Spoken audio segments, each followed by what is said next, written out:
Didn't expect to make this video because I didn't expect for such a release yesterday, but I definitely want to put my 2 cents on it, mostly because I'm already annoying friends and family talking about this Mustang GTD. If you couldn't see the thumbnail or title, that is certainly the subject matter of this video. As I was winding down, ready to go to bed yesterday, I started checking out the old interwebs and saw that Ford just absolutely dropped a bombshell called the GTD, or Grand Touring Daytona. A whole different moniker we have not seen before. GT350, GT500s. This is now a GTD. Ford says that it is not harking back to any old history, but rather starting a new legacy because they do intend to go back to Le Mans next year in the shape of a Mustang. No 4GT. You know, we go back to the newer of the 4GT, and that was to recreate history, and they did. Ford is a brand that loves to celebrate its history, and they thought no better way than to replicate the history. 50 years after the famous 1966 win, they went ahead and did it again with another 4GT, the later of the 4GTs. So that being said, this GTD is a whole new thing. They want to create new history, and they thought, why not make a road-going version of the GT3 series car, and they're calling it the GTD. I'm sure you guys have seen plenty of videos about this car. I know I have. And so that being said, this probably won't be the first video. There is a lot of things to go over, and I'm going to go over it very quickly just in case this is the first time hearing about the car. So for starters, that over there is the S197 chassis Mustang, and then these two here are S550, and the latest car is now a 2024, and it is the S650 chassis. So the Mustang we're talking about is, of course, of the later chassis, the S650. And so it just came out. I mean, nobody at this point has seen them rolling on the road, haven't seen them at dealerships yet because the first year model is a 2024. And so with that said, there's going to be the EcoBoost versions, the GT, and then the Performance Dark Horse, but still no Shelby monikers and nothing like that. All of a sudden, Ford skips a couple chapters, goes absolutely balls to the wall, partners up with Multimatic once again to create the GTD. In case you guys don't know who Multimatic is, that is our neighbors up to the north in Canada who helped make the newest of the 4GTs what it is. Not only as the road car, but more importantly, to make it the Le Mans winning car. So Ford coming out with the new Mustang and saying they partnered up with Multimatic is much like Smith & Wesson saying they're coming out with a new pistol and they partnered up with Lockheed Martin. Sure, it's your standard defensive 9mm pistol, but flip a switch and all of a sudden it has heat-seeking missiles on it. That's kind of what's going on with the GTD. So that being said, to make a car for Le Mans, they have to have a road-going version of it, and the GTD did not have to be that car. The standard Mustang was the road homologated version of the Mustang GT3 for Le Mans. So they didn't have to make the GTD, but they did, which tells me something very, very exciting, and that is that the higher-ups at Ford, the CEO included, but not limited to, of course, there's still some real, genuine enthusiasts at Ford. Their competition is dwindling. Challengers and Chargers will still be around, but in the form of electric cars.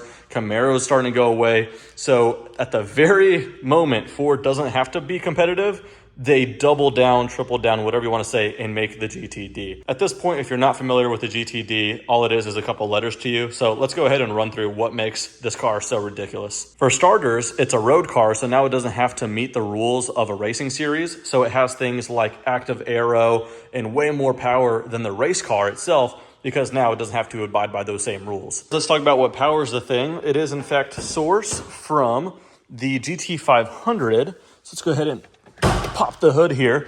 In fact, going more appropriately in order, it all kind of starts over here. The GT350 came out first year in 2015, but became more mass produced in 2016. And it was the first of a 5.2 liter V8, famously a flat plane crank in the GT350 because it stayed naturally aspirated. Now in 2020, they went over to the GT500, knew they wanted to supercharge it and to make it a little bit more strong, they went back to a cross-plane V8. The GTD shares this, but it is modified. Information on it, on how it's modified, is a little bit scarce right now. I think it's about more boost and all that kind of stuff. Anyway, in the GT500, it's good for 760 horsepower. And the exact horsepower in the GTD is not confirmed yet. All they're saying is over 800 horsepower. That can mean a lot of things, because all they were saying with the GT500 for a while was over 700. And it ended up adding another 60 horsepower. So when they say over 800, I don't know if that means 801 or 850. Who knows, but it will be north of 800 horsepower with the same heart of the GT500 S550. Here's where we start getting into some of the magic Multimatic did and some of the drastic differences. The GTD is going to have an 8-speed dual clutch transaxle mounted way back there. And by doing that, that gives it a near 50-50 front to rear weight distribution. To put that in perspective, this GT500 is a 56.6 to 43.4 front to rear weight distribution. Overall weight of the GTD is unknown. I'm curious to see the difference between it and the S550 GT500. I'd imagine it should be a bit lighter, but we shall see. I think that's kind of to be expected, mostly because of the bodywork. The doors on the GTD are the same aluminum doors. Everything else, from what I understand, is carbon fiber. Supposedly it's up in the air and in question with Ford whether they're going to allow the car to have exposed carbon fiber body panels. That would be pretty cool, but a lot of carbon fiber body panels, so it leads me to think the car should be lighter than this GT500 while being more powerful. I don't know if it's standard, but it's rumored to be an option, but it will have a titanium exhaust system. How you pronounce the manufacturer is all kinds of ways. I've heard Akrapovich, I've heard Akrapovich, I have no idea, but you guys know them, you guys know the logo, and it's gonna have a titanium exhaust, at least as an option through them. And it is a massive dual exit exhaust from the rear, so pretty cool. On top of the massive diffuser as well, so the whole thing just looks super alien for the world of Mustangs. So let's actually go take a step back to the GT350 with 295 millimeter width up front, 305 in the back. If you got the R version of this or a GT500, those are now the fronts, 305, 315. Okay, the GTD is 325 front and 345 to the rear, and the compound is now the Cup 2 Rs. That's very, very aggressive, to say the very, very least. All right, once you got the GT500 carbon fiber track pack, which was a tricky enough thing to get, but once you did, you got these really, really pretty exposed carbon fiber wheels. Pretty when they're not as dirty as mine right now, but apparently you're gonna get some forged aluminum wheels with the GTD standard and magnesium wheels as an option. I'll be honest, I'm not gonna pretend to know the differences functionally between carbon fiber and magnesium. All I know is magnesium wheels are unobtainium in the world of supercars like Porsche. You had to get the 918 Weissach package or the GT3 RS, GT2 RS Weissach package. And even people who did that didn't always get the magnesium wheels because they were so hard to come by.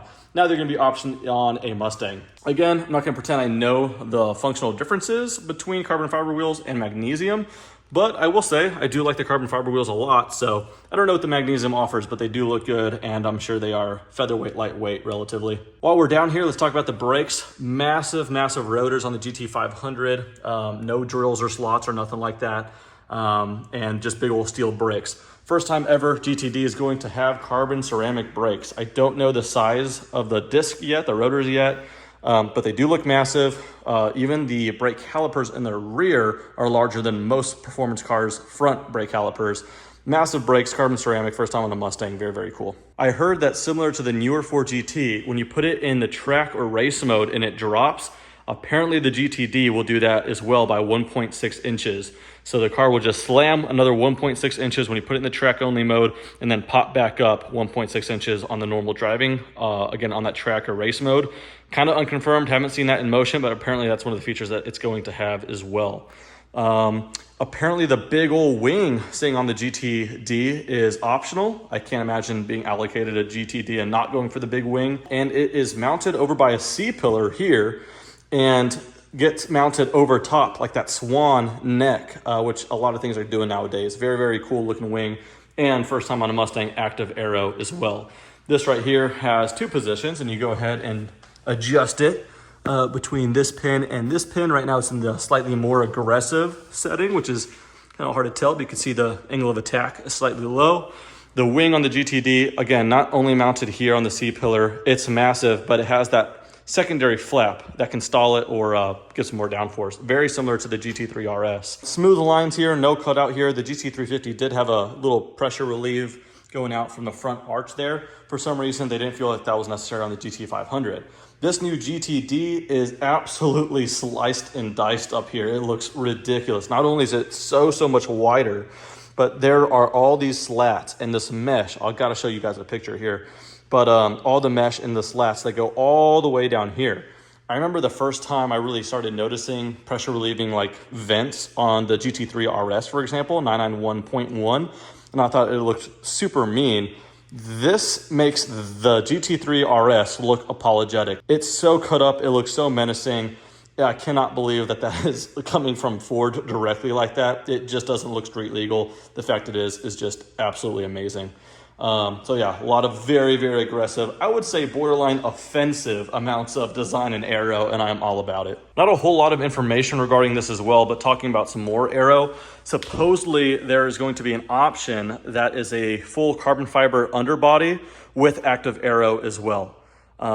Speaking of carbon fiber, segueing off of aero, the drive shaft is carbon fiber. I believe the last time that was done in a Mustang was with this guy here, the 2013-2014 GT500. Like this GT500 track pack, it is going to have a rear seat delete. And just an absolute ridiculous bragging point, and I'm all about this as well, is some of the components on the inside, like the titanium paddle shifters, for example, are made from recycled parts off the Lockheed Martin F-22 Raptor.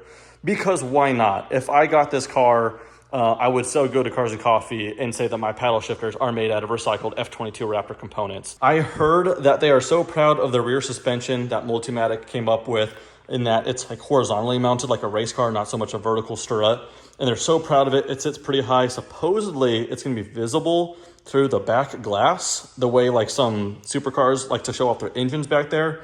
It's still a front engine car, but apparently they'll find a way to showcase some of the suspension components back there. I don't know how the trunk's gonna work because as you see here, if I open my trunk, the wing is mounted on it.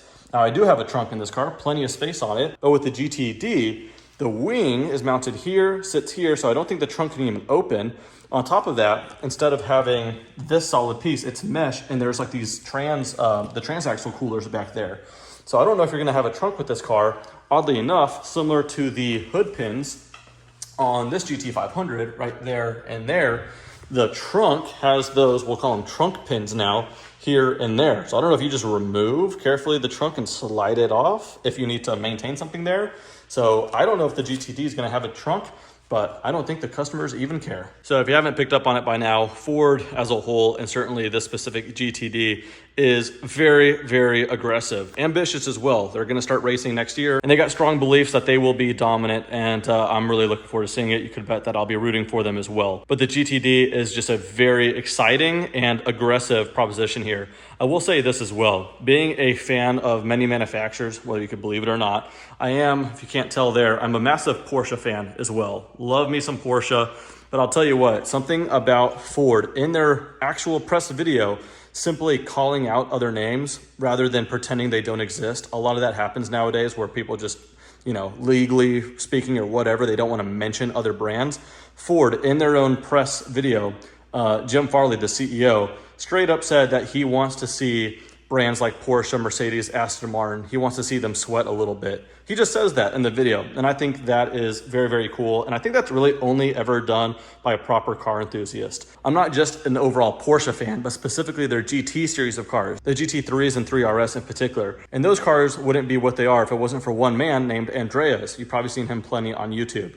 One thing I really like about Andreas is if you go on his personal Instagram, he's always testing and enjoying other cars, whether that be Ferrari or whatever. And I think the best cars come from people who experiment and know and appreciate other cars as well. I think that's what's going on with Ford, if I'm not mistaken, and I think they're better for it. Another reason it's very ambitious and aggressive, the GTD wants to tackle the Nürburgring and lap it under 7 minutes. Just to put that into perspective, it hasn't even been a decade when the Porsche 918 Spyder lapped it in just under 7 minutes and it broke the record. I think they did it in 6:57 or 6:58.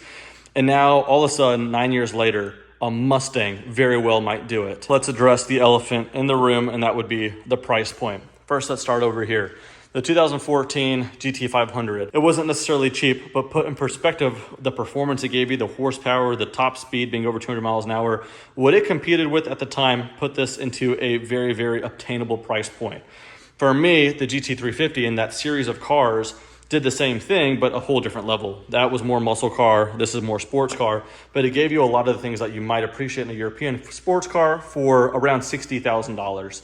And I really appreciated that. When they went to the GT500, it did a similar thing. They wanted to give you a lot of these supercar characteristics, dual clutch transmission, plenty of power, carbon fiber wheels, all that cool stuff for a price that wasn't cheap, certainly, but compared to what it can put up with, it was rivaling cars that were maybe about $250,000 or so. The GTD is a little bit different. There's a couple different ways to put it. One is expensive. The other way is unapologetic. I think the GTD just held no punches. They went absolutely balls to the wall in combination Ford with Multimatic. It happens to have the Mustang pony on it. It's part of the Mustang family, but it really is more of a brand new race car than anything before it. It's not harkening back to old legacies. It's just trying to create something new. That being said, the rumor, unconfirmed, the number $300,000 is what's floating around right now. Now, I won't for a second pretend that $300,000 is a small amount of money for anything. Especially in this day and age with social media. It seems like every other day someone's spending $500,000 on a new dream car. And so sometimes it can get diluted, but I'm very much so aware that $300,000 is a lot of money. But I will say it kind of splits between two different camps. Some people say it's simply just a lot of money, ... for a Mustang. That's not the camp I fall under. In fact, when I first heard the price, I was shocked, but then I went, well, that's exciting because this thing must do something that's just going to blow our socks off. I think it very well will be something that's better than the sum of its parts, and the parts are pretty badass. So I don't know. A lot of that's going to come down to low production numbers. I heard as low as 1,000 to 2,000. I've heard someone say 4,000. I have no idea. But here's another thing. Once I started hearing about this car, my mindset was excited about it, but immediately went to, well, good luck getting one through a dealership without some egregious, six-figure markup. I was super excited to see that Ford is actually taking the concierge approach with this the exact same way they did with the Ford GT. Funny with that is a lot of people took that the wrong way, but I was actually a fan of it. Not that I ever applied for that. That was just after I graduated high school, so Ford GT certainly wasn't happening for me. But I was actually a big fan of that because back in 2017 when I bought my GT350, it took a long time negotiating back and forth with the dealership, and I finally convinced them to sell it to me new for $2,000 over MSRP. And then back in 2019, late 2019, when this was unveiled, I was trying ever since then to buy a GT500, and no dealership would really sell me one the way I wanted it configured, certainly not for MSRP, and so I finally bought a used one for over MSRP. And so it's not really fun playing that game. Buying what is to yourself a dream car should be a fun, headache-free experience. And unfortunately, the dealer process hasn't been that way for most people, certainly not me. They should be rolling out an application process where they might have a certain list of questions. You might be able to submit a video on why you think you'll be a good prospect, someone to purchase the GTD, and they can consider you from there. And if you're approved to buy one, you talk to them directly, talk about configuring it, all that stuff directly with them, and they could deliver it wherever you want it, whether that be your driveway or wherever else, and kind of run through the car with you. That's how the Ford GT was done, and I thought that was just the coolest thing ever. And I always wish that Ford did that with all their Ford performance vehicles. Well, they haven't, but this GTD is now going to be the second one, and it's going to be the GTD concierge service. And so that actually is pretty cool. I'm actually a fan of that. Some people took it the wrong way with the GT, like I said. Not to rub salt in the wounds of people who didn't get one, but a lot of them had it coming. I remember back when the car was unveiled, people were scoffing at it because it was a 3.5 liter EcoBoost. They said it's a Ford GT, it should have a V8 and a manual. Well, it didn't. And then they said the price, $400,000. It ended up being more than that. But they said $400,000. And everyone said you could take the new Ford GT and stick it up yours. I don't want it. Too expensive. It's a V6. No, thank you. Even car YouTubers were saying that publicly. Then all of a sudden, Ford says, well, we're going to make super low production numbers just so we can have the road homologated version to race in Le Mans. We plan to win, and you have to apply to purchase the car. All of a sudden, everyone's demeanor changed. They started begging Ford for the car as if they didn't just bash it publicly before. And so they didn't get the allocation and they were kind of poopy pants about it, for no better way to put it. Some people didn't apply and they just took it super personally that they had to, what they thought, beg Ford for the car. But if you think about it, it made sense because now those cars are worth double the MSRP. People optioned them out to be about $500,000. Many of them were a bit over that, so like $600,000-700,000 even. And all of them sell for right around $1 million, with those special edition heritage cars going for maybe 1.3, 1.4 even. So they just about doubled in value. And the whole point of the application process and submitting videos was to try to weed out people who were in it for the wrong reason. And I would assume it's impossible to get it completely watertight, especially because there's some new Ford GTs on the market right now. But they certainly tried their best. And I appreciate that, mostly just for the fact that you don't have to go through the dealer network for that. So that's kind of cool. I hope this is something that happens in the future, even with stuff like a truck that I've been trying to buy for ever since it came out, the new Raptor R. I cannot secure one of those from a dealership. If it could just have a Raptor R concierge service, that would be fantastic. Even if I had to wait in a queue, that would be much better. But you know, paying $160,000 for a truck with MSRP of about 111, that's just not my jam right now. Anyway, long story short, the GTD, yes, it's a lot of money. I don't think it's a lot of money for a Mustang. It's just a lot of money for a car, and I think it's gonna warrant the price tag. And in just a matter of a few minutes, I built up a crazy sweat. It's like 107 degrees out, and my garage is steaming. So I'm gonna wrap up the video because my phone is overheating. But that's about it, guys. Last bit of information, availability. Again, don't know the production numbers, don't know when the application process is gonna come out, but supposedly they might start reaching customer hands late 2024, so a little over a year from now, and early 2025. The model year is gonna be 2025. I don't know if it's gonna be a 1 year only or what. It's looking that way, 2025 only. And so it's gonna be a little bit more than a year from now. So if you're interested, this is kind of the time to get your ducks in a line. As I know, I will certainly try. So that being said, wrapping up here, whenever the application process does come out, I've already inquired about it via email. So whenever there is an application process, I will certainly be throwing my hat in the ring and applying, probably making a video application you guys might see posted here at some point. And I certainly wouldn't be applying just to waste their time. That being said, can I swing that expensive of a car? Well, I have a year to figure things out, and I think I'm very, very confident that I'll manage it one way or another, but it seems like an opportunity I definitely want to be a part of. So a lot of wheels turning in the head. Yeah, it's definitely something I'll try to pursue as soon as I find the alley on how to do it. But I don't want to overpromise anything. Who knows how the application process will go. I very well might be denied if it ever comes to that. But we'll see. It's definitely exciting. Even if you're watching from the sidelines and you don't want to buy one, I think it's a very, very exciting proposition that something with the Mustang moniker is going to be at this level of a caliber now. I don't think it's one of those things to where, like, for example, a GT500 owner of the S550 is now going, oh, there's a better version of the car. This is so leaps and bounds, just otherworldly, that I think the water rises all boats to where anybody who owns any form of Mustang is just kind of proud of the GTD. And I know I am, certainly, proud enough to where I'd like to get one at some point, if at all possible. Enough rambling. I'm gonna go back inside because I'm sweating like crazy. That does it, and I'll see you guys next time. Take care.